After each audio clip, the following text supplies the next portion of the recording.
అందరికీ నమస్కారం. శ్రీమద్ భగవద్గీత ఆధ్యాత్మిక రహస్యాలు శీర్షిక ద్వారా శ్రీ త్రినాథ్ గారు ధారావాహిక ప్రసంగం చేస్తున్నారు. వారి ధారావాహిక ప్రసంగంలో ఈరోజు 153వ ప్రసంగం చేస్తున్నారు. శ్రీ త్రినాథ్ గారికి స్వాగతం. అందరికీ నమస్కారము. శ్రీమద్ భగవద్గీత ఆధ్యాత్మిక రహస్యాలు ఈ కార్యక్రమానికి చేసినటువంటి ఈ కార్యక్రమాన్ని వీక్షిస్తున్నటువంటి సోదర సోదరిమణులందరికీ కూడా హార్దిక స్వాగతం, సుస్వాగతం, నమస్సుమాంజలి. శ్రీమద్ భగవద్గీత ఆధ్యాత్మిక రహస్యాలు మనం తెలుసుకోవటం వలన ఒక గొప్ప విషయాన్ని మనం తెలుసుకుంటున్నామండి. ఇప్పటి వరకు మనం ఏ విధంగా కూడా మనం ప్రయత్నించినా కూడా ఆ సమస్యకి సమాధానం మనం కనుక్కోలేదండి. ఇప్పటి వరకు ఈ రోజు వరకు కూడా కనుక్కోలేదు. కేవలం శ్రీమద్ భగవద్గీతని తత్వజ్ఞాన కోణంలో అర్థం చేసుకుంటేనే మనకి దానికి సమాధానం దొరుకుతుందండి. ఏమిటంటే ఆ ప్రశ్న, ప్రతి ఒక్కరూ మానసిక ఒత్తిడి అంటున్నారు, స్ట్రెస్, టెన్షన్ అంటున్నారు, ప్రెషర్ అంటున్నారు, రకరకాల సమస్యలతో బాధపడుతున్నారు, దీని నుండి అనారోగ్యం పాలవుతున్నారు. డాక్టర్లు దీనికి సైకోసోమాటిక్ జబ్బులు అంటున్నారు. సైక్ అంటే మనసు, మనశ్శాంతి అంటున్నాము, మానసిక ఒత్తిడి అంటున్నాము. కానీ మనసు అంటే ఎక్కడుంది, దాన్ని ఎలాగ శక్తిశాలిగా తయారు చేసుకోవాలి అనేది ఇప్పటి వరకు మనం గమనించలేదు. అది కేవలం శ్రీమద్ భగవద్గీతని ఆధ్యాత్మిక దృష్టికోణంలో అర్థం చేసుకున్నప్పుడే. ఎందుకంటే మనసు సూక్ష్మము, బుద్ధి సూక్ష్మము, సంస్కారాలు సూక్ష్మము. ఈ మూడు సూక్ష్మ తత్వాలు అర్థము కావాలంటే కేవలం మనం ఏం చేయవలసిందల్లా ఏంటంటే, నేను ఎవరిని అన్న ప్రశ్నకి సరి అయినటువంటి సమాధానం మనం పొందాలి. ఏమిటంటే, నేను ఎవరని అంటే, నేను దేహము అనుకుంటున్నాము, నేను దేహము కాదు, ఇది వినాశి, ఇది పంచతత్వాలతో కూడినటువంటి, ఏమంటారు, చర్మము, మాంసము, ఎముకలు, రక్తముతో కూడినటువంటి ఒక బొమ్మ లాంటిది అన్నమాట. ఇది ఏమంటారు మామూలుగా, ఇక్కడి నుంచే వచ్చిందని, మట్టిలో నుంచి వచ్చిందండి, మళ్ళీ మట్టిలోనే కలిసిపోతుంది అంటారు. మళ్ళీ ఆత్మ అవినాశి అంటారు. ఈ ఆత్మ అనే పదము ఎవరో చనిపోయినప్పుడు మాత్రమే మనం ఆత్మకి శాంతి కలుగుగా అంటున్నాము, కానీ ఆత్మ గురించి తర్వాత మర్చిపోతున్నాము, దాని గురించి పరిశోధన చేయటం లేదు. అసలు ఆత్మ ఎక్కడ ఉన్నది, అది చేసే పని ఏమిటి, ఆత్మకి శరీరానికి ఉన్నటువంటి సంబంధం ఏమిటి, ఇది ఏవి కూడా మనము అర్థం చేసుకోలేకపోతున్నాం. దీనికి ఏకైక కారణం బుద్ధి నేత్రాన్ని మూసుకోవడము, ఆధ్యాత్మిక చింతన పొరవడం అన్నమాట, లేకపోవడం అన్నమాట. అందువల్ల ఈ యొక్క విషయాన్ని దృష్టిలో పెట్టుకోండి. శ్రీమద్ భగవద్గీత ఆధ్యాత్మిక రహస్యాలు తెలుసుకోవడం వలన మీకు అనేక లాభాలు ఉన్నాయన్నమాట. మీకు ఎటువంటి నష్టము లేదండి, భయపడవలసిన పనేమీ లేదండి. ఎందుకంటే సాక్షాత్తు భగవంతుడే పరమ తండ్రిగా, పరమ శిక్షకుడిగా, పరమ సద్గురువుగా వచ్చి మనకి భగవద్గీతలోని 574 శ్లోకాల ద్వారా మన జీవితాన్ని ఏ విధంగా తీర్చిదిద్దుకోవాలో తెలియజేస్తున్నారు. ఇప్పుడు మన ప్రధాన అంశంలోకి వచ్చేద్దామండి. ఈ ఎపిసోడ్లో మనము ఈ చాతుర్వర్ణ్యం మయా సృష్టం అన్నటువంటి విషయం ఏదైతే ఉందో, బ్రాహ్మణ, క్షత్రియ, వైశ్య, శూద్ర, ఈ 4 గుణాలు భగవంతుడు దేని కొరకు ఆ విధంగా విభజించడం జరిగింది అన్న విషయాన్ని మనం అర్థం చేసుకునే ప్రయత్నం చేద్దామండి. ఈ ఎపిసోడ్లో ఈ విషయాన్ని మనం కంక్లూడ్ చేసుకుందామండి.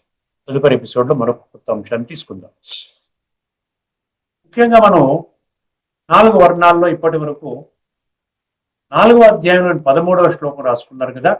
18వ అధ్యాయంలోని 41, 42, 43, 44 ఇందులో ఒక్కొక్క వర్ణం, ఆ వర్ణము కలిగినటువంటి వ్యక్తుల యొక్క లక్షణాలని చాలా స్పష్టంగా వివరించడం జరిగిందండి. మనం ఇప్పటి వరకు బ్రాహ్మణ, క్షత్రియ తెలుసుకున్నాం. వైశ్య, శూద్ర, వారి యొక్క లక్షణాలు భగవద్గీతలో ఏ విధంగా భగవంతుడు వర్ణించడం జరిగిందో ఒక్కసారి అర్థం చేసుకుందాం. ముందుగా వైశ్యుల యొక్క ఆ విధంగా ఆ యొక్క వర్ణాన్ని ఎందువల్ల సృష్టించడం జరిగింది, వారి అటువంటి వ్యక్తులకు ఉండేటువంటి లక్షణాలు ఏమిటో పరిశీలిద్దాం. ఇది ఏ శ్లోకంలో ఉందండి? 18వ అధ్యాయంలోని 44వ శ్లోకంలో ఉంది. అర్థమైందండి. 44వ శ్లోకంలోనే శూద్రుల లక్షణాలు కూడా అందులోనే ఉన్నాయండి. అంటే వైశ్యుల మరియు శూద్రుల లక్షణాలు చాలా స్పష్టంగా ఒకటే ఒక శ్లోకంలో 2 పంక్తులేమో వైశ్యుల గురించి, 2 పంక్తులు ఏమో శూద్రుల గురించి వర్ణించడం జరిగింది. ఒక్కసారి ఈ శ్లోకాన్ని వినండి. కృషి గౌరక్ష్య వాణిజ్యం వైశ్య కర్మ స్వభావజం. కృషి గౌరక్ష్య వాణిజ్యం వైశ్య కర్మ స్వభావజం పరిచర్యాత్మకం కర్మ శూద్రస్వాపి స్వభావజం. పరిచర్యాత్మకం కర్మ శూద్రస్యాపి స్వభావజం.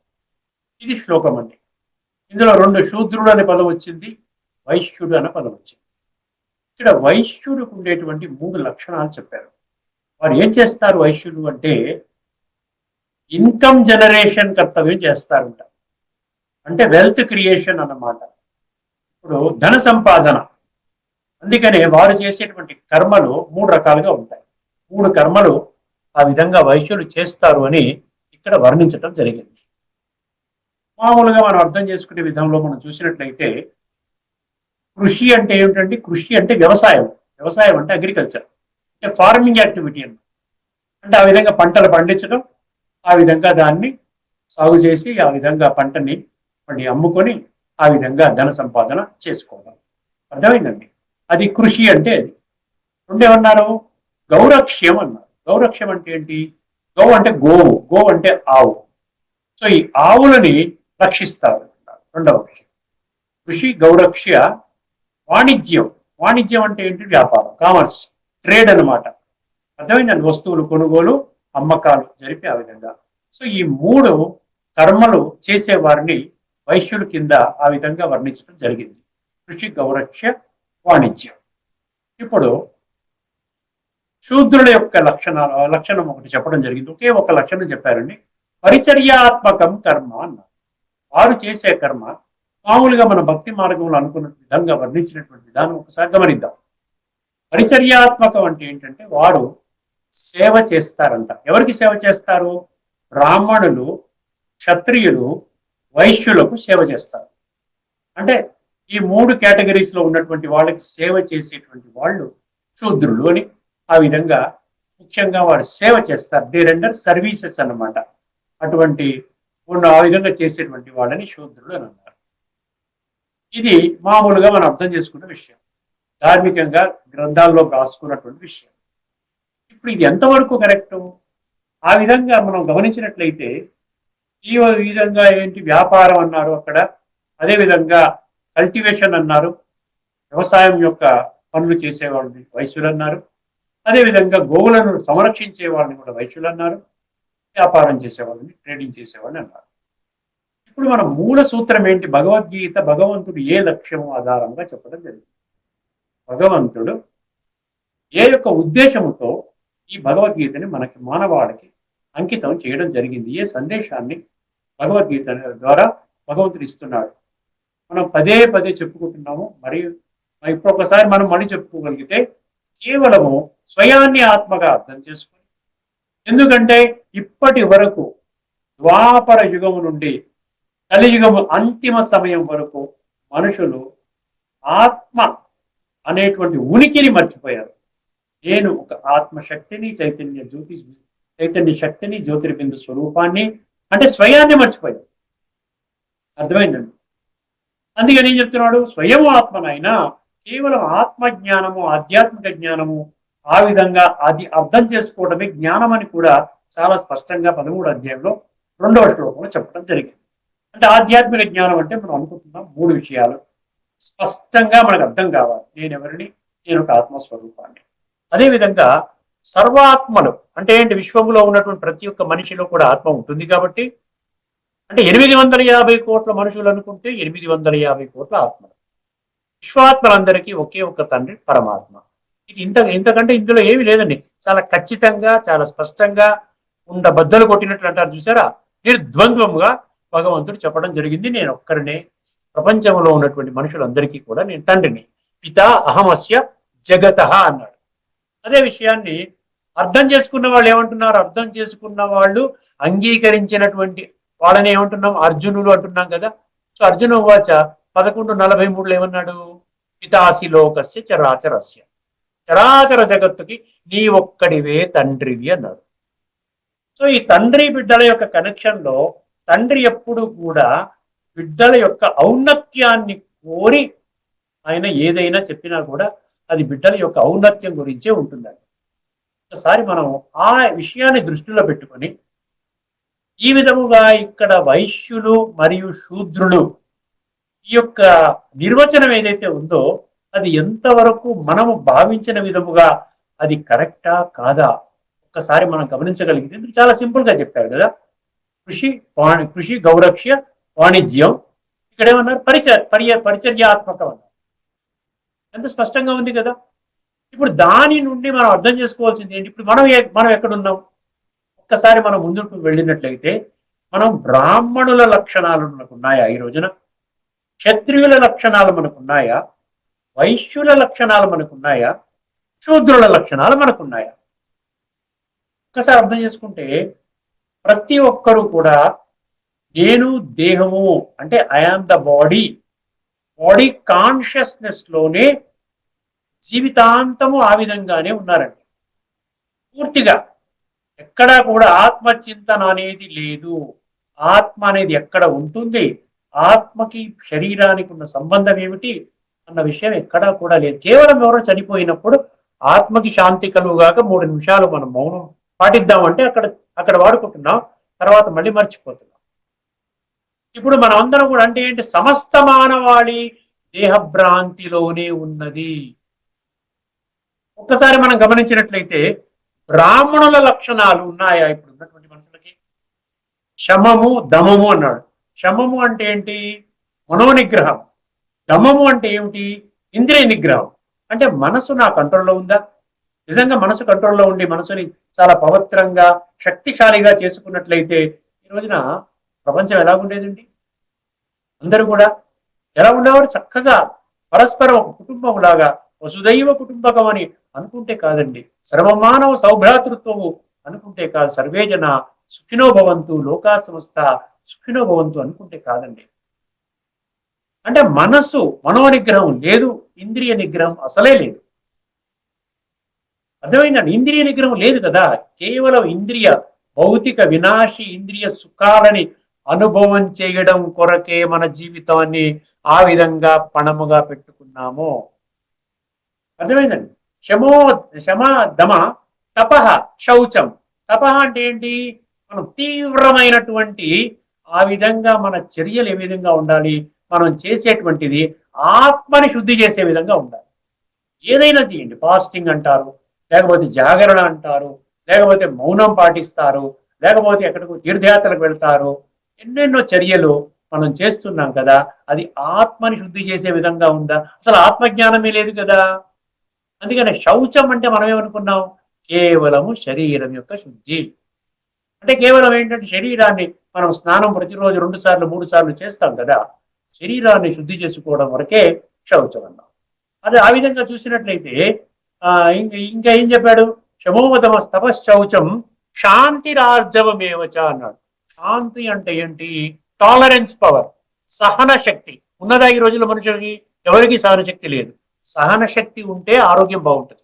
సహించాలి, ఫర్బెరెన్స్ అంటాడు, క్షమించాలి, మనుషులు చేసేటువంటి తప్పులు క్షమించాలి. ఎందుకంటే ప్రతి ఒక్కరూ కూడా తప్పులు చేస్తూనే ఉన్నారు.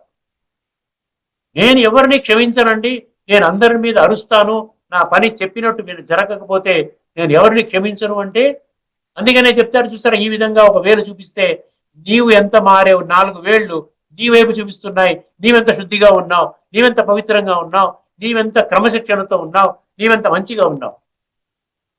ఆ విధంగా అది కూడా లేదు.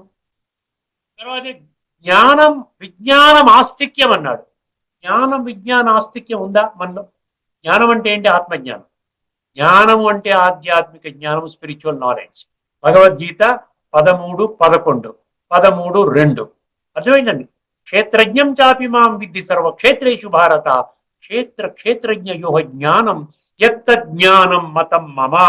నా యొక్క మతం ప్రకారంగా భగవాను వాచ్ చెప్తున్నాడు, నా యొక్క మతం ప్రకారంగా నేను ఆత్మ, నీ శరీరము నాది అని ఎవరైతే అర్థం చేసుకుని ఆ విధంగా ఆత్మ యొక్క ఉనికిని, ఆత్మల తండ్రి అయిన పరమాత్మ యొక్క ఉనికిని, అదేవిధంగా ఆత్మ పరమాత్మ సంయోగము రాజయోగము ప్రక్రియ ద్వారా ఆత్మని ఎవరైతే శుద్ధి చేసుకుంటారో వారే జ్ఞానులు అన్నాడు. అధ్యాత్మ జ్ఞాన నిత్యత్వం తత్వ జ్ఞానార్థ దర్శనం ఏతద్ జ్ఞానమితి ప్రోక్తం అజ్ఞానం యదతో అన్యదా అన్నాడు. మిగతాదంతా అజ్ఞానం అనేసాడు. భగవాను వాచ, భగవంతుని మాటలని ఎవరైతే నిర్లక్ష్య ధోరణిలో చెవిన పెడతారో వారి జీవితం ఆధ్యాత్మికంగా ఎట్టి పరిస్థితుల్లోనూ ఒక్క అడుగు కూడా ముందుకు వెళ్ళదండి. ఎందుకంటే మిగతాదంతా అజ్ఞానం అనేసాడు. ఆధ్యాత్మిక జ్ఞానం తప్ప మిగతాదంతా భౌతిక జ్ఞానము, శాస్త్ర జ్ఞానము, అకాడమిక్ జ్ఞానము, ఇదంతా కూడా ఒక్క జీవితం, ఒక్క జన్మకి మాత్రమే పరిమితమయ్యేటువంటి జ్ఞానము. ఈ జ్ఞానము ద్వారా దైహికంగా నేను దేహం అనేటువంటి ఆ ఆలోచనతో మనం చేస్తాం కాబట్టి నేను దేహం అని చేసేటువంటి ప్రతి కర్మ, ప్రతి సంకల్పము, ప్రతి మాట అది ఆత్మని శుద్ధి చేయదు. ఇది ఒక సైన్స్ అండి. భగవద్గీత అంధవిశ్వాసాన్ని ఎట్టి పరిస్థితుల్లోనూ సమర్థించదు. భగవద్గీత సర్వశాస్త్రమై శిరోమణి కాబట్టి ఏ శాస్త్రము కూడా కేవలం పఠన, పారాయణ, శ్రవణ, ప్రచార ప్రసారానికి పరిమితం చేసేదానికి ఆ విధంగా ఉద్దేశించబడలేదండి. సో జ్ఞానం, విజ్ఞానం, జ్ఞానమే లేదు. విజ్ఞానం అంటే ఏంటి? ఆ జ్ఞానాన్ని జీవితంలో అప్లై చేసుకోవడము, అనుభవంలోకి తీసుకొని రావడం. జ్ఞానం, విజ్ఞానం ఆస్తిక్యం బ్రహ్మ కర్మ సమా స్వభావజ అన్నాడు. అటువంటి వాడిని బ్రాహ్మణులని భగవంతుడు చెప్పాడు కదా. సో ఆ విధంగా మనం బ్రాహ్మణులు కాదు కదా. ఇప్పుడు కేవలం ఒక జన్మ ఆధారంగా బ్రాహ్మణులు అని అనుకున్నా ఫైన్, దానిలో తప్పేం లేదండి, అనుకోండి, పర్వాలేదు. కానీ భగవంతుడు బ్రాహ్మణులు యొక్క నిర్వచనం ఆధారముగా ఈ గుణాలు, 7 గుణాలు ఉన్నట్లయితేనే ఆ విధంగా మనము బ్రాహ్మణులుగా గుర్తింపబడతాం భగవంతుని దృష్టిలో. ఇప్పుడు రెండవ చూద్దామండి, క్షత్రియులు ఏమన్నాడు చెప్పండి? శౌర్యం, తేజ, ధృతి అన్నాడు కదా. ఇవన్నీ ఉన్నాయి మనకి. శౌర్యం అంటే శూరత్వం ఉందా? శూరత్వం ఉంది? లేదు కదా. శూరత్వం ఉంటే ఎట్లా ఉంటుంది? తేజస్సు ఉందా? ఆత్మ తేజస్సు ఉందా? ఆత్మని నేను ఆ యొక్క జ్ఞానం పొంది నేను పరమాత్మ చెప్పినట్టు వింటున్నానా? శూరత్వం అంటే హీరోయిజం అంటే ఏంటి? నేను ఇప్పుడు సినిమాలో హీరో ఎలా చేస్తాడండి? నా అంత వాడు లేడు, నేనే మొత్తానికి ఇన్స్ట్రుమెంటు, ఈ చెడుని వదిలించి చివరికి విజయాన్ని నేను ప్రాప్తి చేసుకుంటాననే కదా ఏ నాటకంలోనైనా ఏ సినిమాలోనైనా ఒక హీరో చేసే పని. ఆ విధంగా శౌర్యం గమనించండి, మనలో ఉన్నాయా లేవా? తేజస్సు అంటే ఆత్మ తేజస్సు, రేడియన్స్ అంటారు కదా, ఔరా అంటారు కదా. ఆ విధంగా ఆత్మ ఆనందం కనీసం ఒక 5 నిమిషాలైన ఆత్మ అనుభూతి చేస్తున్నారా మనుషులు ఈ రోజున? లేదు, చేయటం లేదు. తేజ క్షమ, ఏమైనా శౌర్యం, తేజో, ధృతిర్దాక్ష్యం. ధృతి అంటే ఏంటి? ధైర్యము. సత్య మార్గములో నడవడానికి మనకు ధైర్యం ఉందా ఈ రోజున? లేదు. సతోమ సద్గమయ, తమసోమ జ్యోతిర్గమయ అంటున్నాం. నేను సత్య మార్గములో ఉన్నాను తండ్రి, నాకు సత్యమైన మార్గం ఉన్నాయి, ప్రయాణము చేసే విధంగా నాకు జ్ఞానం చెప్పు అంటే చెప్తున్నప్పుడు మనం అంగీకరించట్లే. ఏది సత్యము, ఏది సత్యం? భగవంతుడు నీవు దేహము అనుకోవడం అసత్యము, నీవు ఆత్మ, ఈ శరీరము నీది, ఆత్మ వేరు శరీరం వేరు అన్నది సత్యము. సో దాని ఆ విధంగా ధృతి అంటే దాన్ని అర్థం చేసుకునేటువంటి శక్తి లేదు, ఆ యొక్క నిశ్చయాత్మకమైన బుద్ధి లేదు మనకి. ధృతి. తర్వాత ఏమన్నాడు? దాక్ష్యం అంటే నైపుణ్యత. నైపుణ్యత అంటే ఏంటంటే తెలివితేటలు, అంటే ఏంటి? వివేక శక్తి, అంటే విచక్షణా శక్తి. అది ఏది కరెక్ట్ కాదు అనే ప్రతి విషయంలో. ఒక సినిమాకు వెళితే ఏ సినిమాకు వెళ్ళాలి, ఏ సినిమాకు వెళ్ళకూడదు, ఇంటర్వెల్లో పకోడీ తినాలా, జిలేబీ తినాలా, ఇవన్నిటి మీద మనం బుద్ధిని వాడుకుంటున్నాం కదండి. ఏ వస్త్రం వేసుకోవాలి, ఏ ఆహారం స్వీకరించాలి అని నేను ఎవరిని అన్న దాని మీద మాత్రం దాట వేసేస్తున్నాం తెలివిగా. ఎందుకంటే మనకు పురుషార్థం చేయడానికి మనకు సమయం లేదండి. మనకి ఏంటంటే షార్ట్ కట్స్ కావాలంటే నేను ధనం ఇస్తాను, మందిరాలు కట్టిస్తాను, కాకపోతే ఏదైనా చేస్తాను, కాలినడకన వస్తాను, ఒక 2 రోజులు 3 రోజులు యజ్ఞం చేస్తాను, లేకపోతే 40 రోజులు వ్రతం చేస్తాను. అంతేకాని పర్మనెంట్ గా జీవిత కాలము ఇవి ఆత్మానుభూతి చేయడం కోసం అభ్యాస యోగయుక్తైన చేతస నా అన్యగామిన అని భగవంతుడు చెప్పినా కూడా నేను చేసే పరిస్థితులు లేను అనేటువంటి ఆ విధమైనటువంటి విధానంలో మనుషులు నడుస్తున్నారండి. సో దక్షత కూడా లేదండి. తర్వాత ఇంకేం లేదు. యుద్ధే చాప్య పలాయనం అన్నాడు. యుద్ధం అంటే ఏంటి? నీ ఆంతరిక విషయ వికారాల మీద నీవు యుద్ధము చేయడానికి భగవంతుడు ఒక మార్గము గాని సూచించినప్పుడు ఆ మార్గంలో కాస్త వెళుతున్నావు, మళ్ళీ తర్వాత ఏం చేస్తావు? మళ్ళీ పారిపోతున్నావు. లేదండి నేను కామ, క్రోధ, లోభము, అహంకారాలు నేను జయించలేను, ఎందుకంటే దేహాభిమానంలో నేనున్నాను, ఎన్నో జన్మలుగా నేను దేహాభిమానము, ఆత్మాభిమానము, ఆత్మ గౌరవము, ఆత్మవిశ్వాసము, ఆత్మ జాగృతి, ఆత్మ బలము, ఇవన్నీ కేవలం పలకడానికి మాత్రమే ఉన్నాయి. అర్థమైన చరిత్ర నిర్మాణం అనేది పలకడానికే ఉంది. If character is lost, everything is lost. మొత్తం సమస్తము పోయింది. చరిత్ర కానీ పోయినట్టు మొత్తం పోయింది. కేవలం పలకడానికే ఉంది. ఆరోగ్యమే మహాభాగ్యము, పలకడానికే ఉంది. సర్వేజన సుఖినోభవంతో పలకడానికే ఉంది. అంటే అది కూడా మనం ఆచరించటం లేదు. ఏమంటున్నాడు? దానమీశ్వర భావశ్చ. దానం అంటే ఏం చేస్తున్నాం? వస్తువుల దానం చేస్తున్నాం. మెటీరియలిస్టిక్, రెండు భౌతిక కళ్ళతో కనబడేటువంటి వస్తువులు ఒక్క జన్మకి మాత్రమే పనికి వచ్చేటువంటి అన్నదానం అంటే ఒక పూటకే పనికొస్తుంది. వస్త్రదానం కొన్ని రోజులకు పనికొస్తుంది. ఏదన్నా ఈ విధంగా గోదానము, ధనదానము, ఇవన్నీ కూడా కొద్ది సమయము ఈ యొక్క తీసుకునేవాడు కానీ ఇచ్చేవాడికి కానీ పుణ్యం ఉంటుంది. అది పరిమితంగా ఉంటుంది తప్ప ఆత్మని శుద్ధి చేసే విధంగా ఆ విధంగా పుణ్యపురుషుడు కాలేకపోతున్నాడు. ఈశ్వర భావ అంటే ఈశ్వరుని భావంలో మనం ఉండాలి. ఈశ్వరుడు ఏమనుకుంటున్నాడు? ధర్మ సంస్థాపనార్థాయ సంభవామి అన్నాడు. మనం ఆ ధర్మ సంస్థాపన కర్తవ్యంలో మనం భాగస్వాములు అవుతున్నామా? భగవంతుడు పిలుస్తున్నాడు కదా మనని, రండి, నాకు శరీరము లేదు, నా బిడ్డలు ఎవరైతే నన్ను అర్థం చేసుకొని నా మార్గంలో నడవడానికి ఆ విధంగా అంగీకరించి నేను చెప్పిన విధములో అడుగులు వేస్తూ ఆత్మ ఉనికిని కనిపెట్టి, పరమాత్మ ఉనికిని కనిపెట్టి రాజయోగము ద్వారా సంస్కార పరివర్తన చేసుకునే విధానములో ఈ విధంగా ప్రయాణం చేస్తారో ఇక్కడ నుండి, ఎందుకంటే సంచిత కర్మలు ఎన్నో జన్మలుగా మనం చేసామండి. ఇప్పుడు ప్రారబ్ధ కర్మలు, ఇప్పుడు ఈ విధంగా మనం అనుభవం చేస్తున్న ఏ కష్టాలు అన్నీ కూడా సంచిత కర్మల నుండి అక్కడి నుంచి వచ్చాయన్నమాట. ఇప్పుడు ఆగామి కర్మలు అంటాడు. ఆగామి కర్మలు అంటే ఏంటి? రేపు జరగబోయేటువంటి కర్మలు. ఈ యొక్క కర్మ సిద్ధాంతం మనం అర్థం చేసుకున్నామా? కర్మణో హపి బోద్ధవ్యం, బోద్ధవ్యం చ వికర్మణ, అకర్మణశ్చ బోద్ధవ్యం, గహనా కర్మణో గతి అన్నాడు. గహనా కర్మణో గతి అంటే ఏంటి? కర్మ గతి అతి గుహ్యమైనది అంటున్నాడు. గుహ్యమైనది అర్థం చేసుకోవడానికే కదండి భగవంతుడు మనిషికి బుద్ధినిచ్చాడు. ఆ విధంగా మనము కర్మల గుహ్యగతిని అర్థం చేసుకోలేదు, ఏమి చేయటం లేదు. మనం కేవలం భౌతిక సుఖ సాధనాల కోసము, ధన ఆర్జన కోసము, పేరు ప్రతిష్టల కోసము ఈ విధంగా మన జీవితాన్ని పణంగా పెట్టి 24 గంటలు అంటే 1440 నిమిషాలు జీవిత కాలము అంటే 1200 నెలలు, 100 సంవత్సరాలు బ్రతుకుతున్నామంటే సంవత్సరానికి 12 నెలలు అంటే 1200 నెలలు జీవితాంతము కూడా కేవలము దైహిక భౌతిక వినాశీ వస్తువుల మీదనే మన జీవితాన్ని ఆ విధంగా పణంగా పెట్టి ఆత్మను శుద్ధి చేసుకునే విషయాన్ని మర్చిపోయాం. భలే అంటాం, ఆత్మశుద్ధి లేని ఆచారం అది ఎలా అంటాం. ఒకసారి అర్థం చేసుకుంటే, సో ఈశ్వర భావ లేదు, దానము లేదు, దక్షత లేదు, ఇవేవి లేవు. అంటే మనకి బ్రాహ్మణుల గుణాలు లేవు, భగవంతుడు చెప్పినటువంటి గుణాలు లేవు, క్షత్రియులు చెప్పినటువంటి గుణాలు కూడా లేవు. ఇప్పుడు ఏం చేయాలి భగవంతుడు చెప్పాలి. ఇప్పుడు భగవంతుడు ఏం చెయ్యాలి? మన జీవితాన్ని మార్చాలంటే ఏం చేయాలి? ఆయన ఎవరైతే ఈ బ్రాహ్మణులు క్షత్రియులు కారో వాళ్ళు వైశ్యులు శూద్రులు మాత్రమే. మనకి భలే బై బర్త్ మనం బ్రాహ్మణులు అనుకుంటే తప్పులేదండి, అనుకోండి. కానీ భగవంతుడి నిర్వచనం ప్రకారంగా ప్రతి ఒక్క వ్యక్తి, దైహిక భ్రాంతిలో ఉన్న ప్రతి ఒక్క వ్యక్తి ఏమిటండి? ఐదర్ వైశ్య ఆర్ శూద్ర.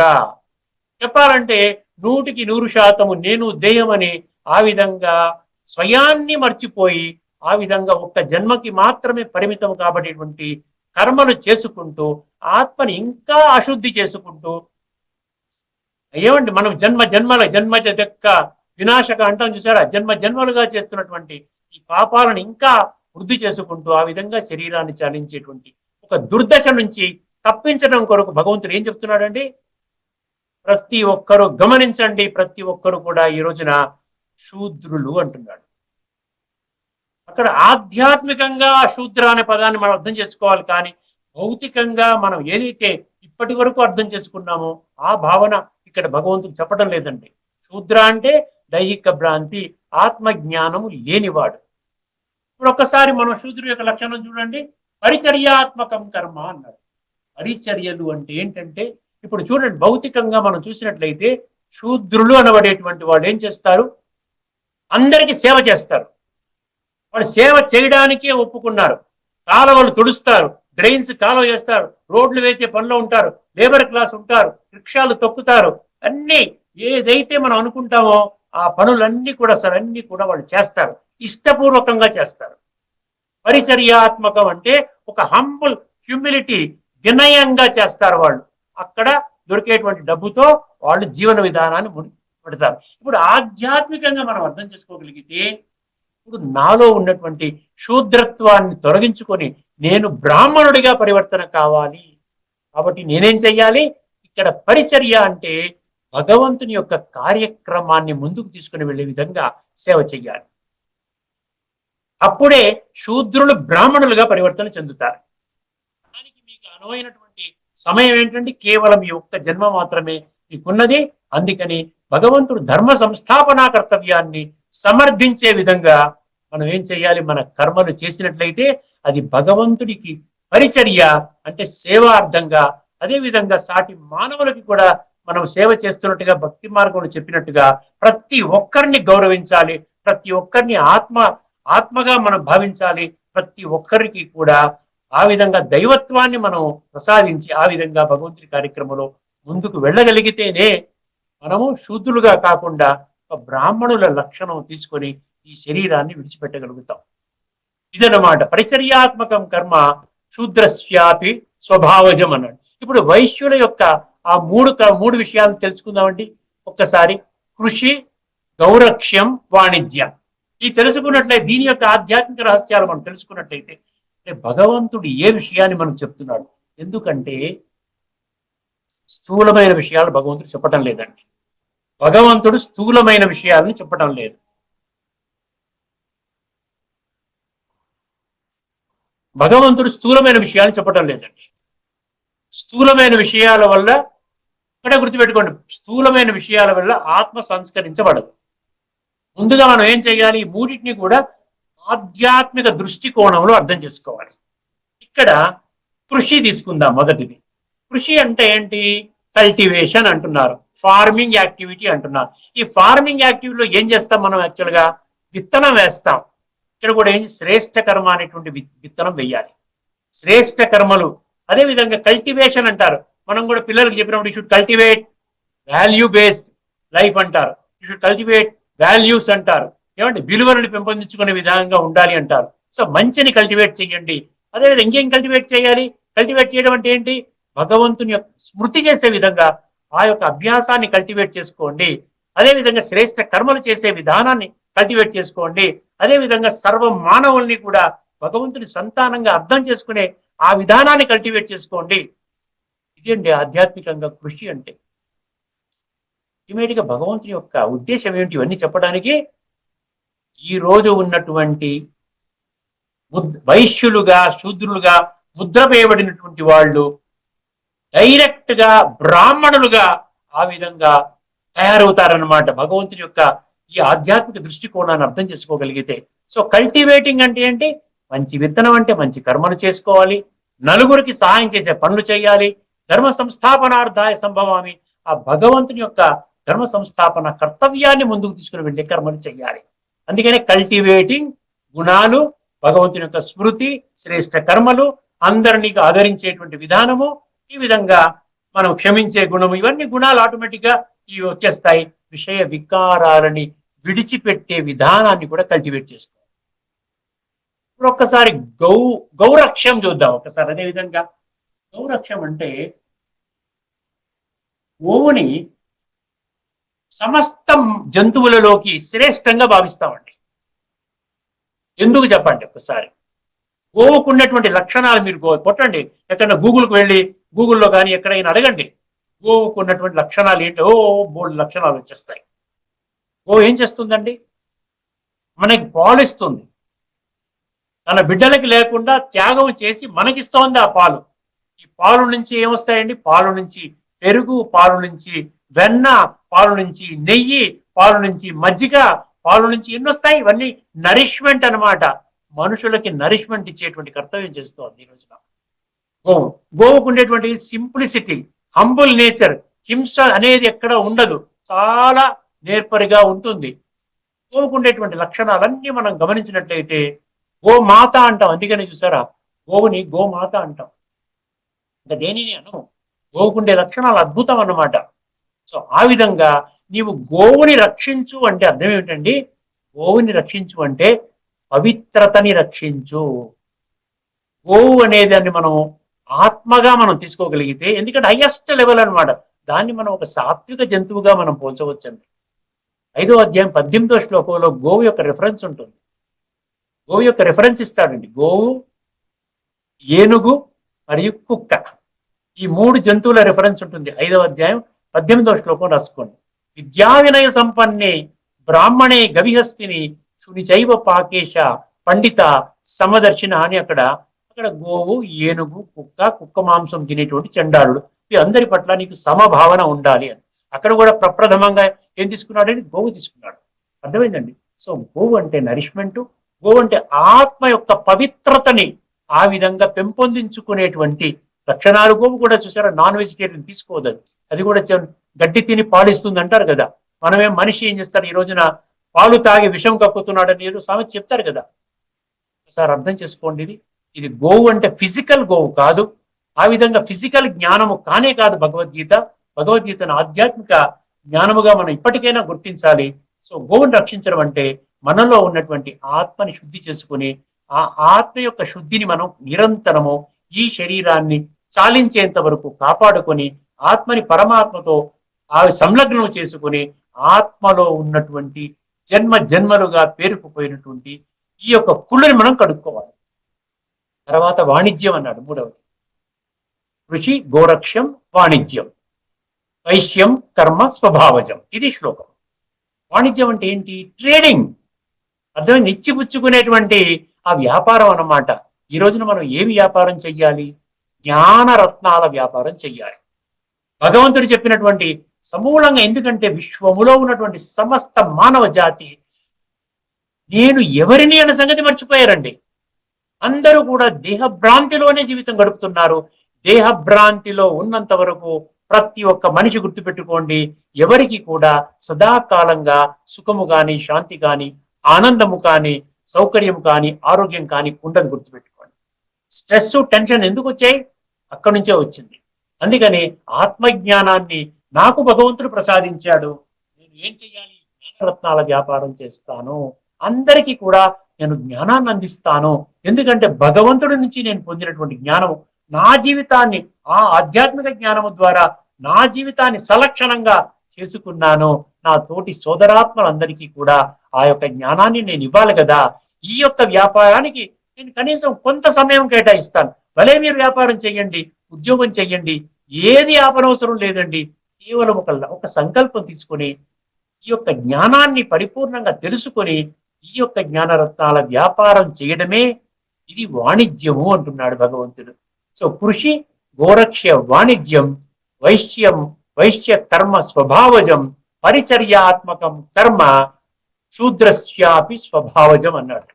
ఒకసారి భగవద్గీతలో ఈ యొక్క ఎపిసోడ్ మనం ముగించుకుందాం. తదుపరి ఎపిసోడ్ లో మరొక అద్భుతమైన విషయాన్ని తీసుకుని మనము మీ ముందుకి వస్తానండి. ఏంటి మనం ఏ విషయాన్ని చర్చించుకుంటున్నామో, భగవంతుడు జనన మరణ రహితుడు అన్న అంశం తీసుకుంటున్నాం. మరొక వేరే అంశం కూడా మనము ఇంట్రెస్టింగ్ గా ఉన్నటువంటి అంశము, సత్యత ఆధారంగా మనం అర్థం చేసుకునేటువంటి ఆ విషయాన్ని భగవంతుడు ప్రతి శ్లోకంలో చెప్తున్నాడు. అసత్యము అంటే నేను దేహము, సత్యము అంటే నేను ఆత్మని, ఇది నా దేహము. 18వ అధ్యాయంలోని 43, 44, 43 నేను గత ఎపిసోడ్ లో చర్చించాను, కానీ ఇందులో ఉన్నటువంటి విషయాన్ని నేను చెప్పానో లేదో నాకు గుర్తుకు రావడం లేదు, చెప్పినట్టున్నాను.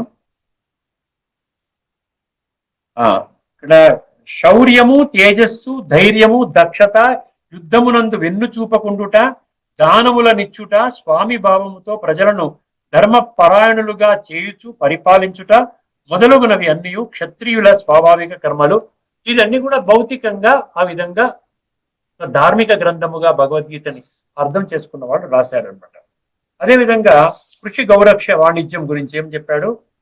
వ్యవసాయము, గోరక్షణము, క్రయ విక్రయ రూప సత్య వ్యవహారము, ఇవి అన్నియును వైశ్యుల స్వాభావిక కర్మలు. అట్లే అన్ని వర్ణముల వారిని సేవించుట శూద్రుల స్వాభావిక కర్మ. ఇక్కడ ఈ యొక్క కృషి, గౌరక్ష్య, వాణిజ్యంలో ఒక్క విషయాన్ని నేను మీకు గుర్తు చేస్తున్నానండి. దీని నుండి వెల్త్ క్రియేషన్ అవుతుందని చెప్పారు. అంటే ధనాన్ని మనం సంపాదించుకుంటాం. అంటే ఇప్పుడు ఏ ధనాన్ని మనం సంపాదించుకోవాలి? జ్ఞాన ధనాన్ని మనం సంపాదించుకోవాలి. ఎందుకంటే ఈ జ్ఞాన ధనము కేవలం ఇప్పుడు ఈ సమయములో, ఇప్పుడు ఈ యొక్క క్లిష్టమైనటువంటి అంతిమ సమయములో స్వయముగా పరమాత్మ ఈ సృష్టి మీద అవతరించి ఈ యొక్క జ్ఞానాన్ని ఇస్తున్నారు. ఈ యొక్క జ్ఞానాన్ని కొన్ని లక్షల మంది ఇప్పటికే తమ యొక్క జీవితంలో స్పష్టంగా అర్థం చేసుకుని తమ జీవితంలో ఆచరించే ప్రక్రియలో ఆ విధంగా నడుస్తూ ఉన్నారండి. ఇక్కడితో ఈ యొక్క చర్చని మనం ముగించుకుందాం. తదుపరి ఎపిసోడ్ లో మళ్ళీ కలుసుకునేందు వరకు అందరికీ నమస్కారము. లోకా సమస్త సుఖినో భవంతు. ఓం శాంతి. శ్రీమద్ భగవద్గీత ఆధ్యాత్మిక రహస్యాలు అనే శీర్షిక ద్వారా జనన మరణ రహిత తత్వాన్ని, తాత్వికతను సంపూర్ణంగా విశ్లేషించారు. వారికి కృతజ్ఞతలు.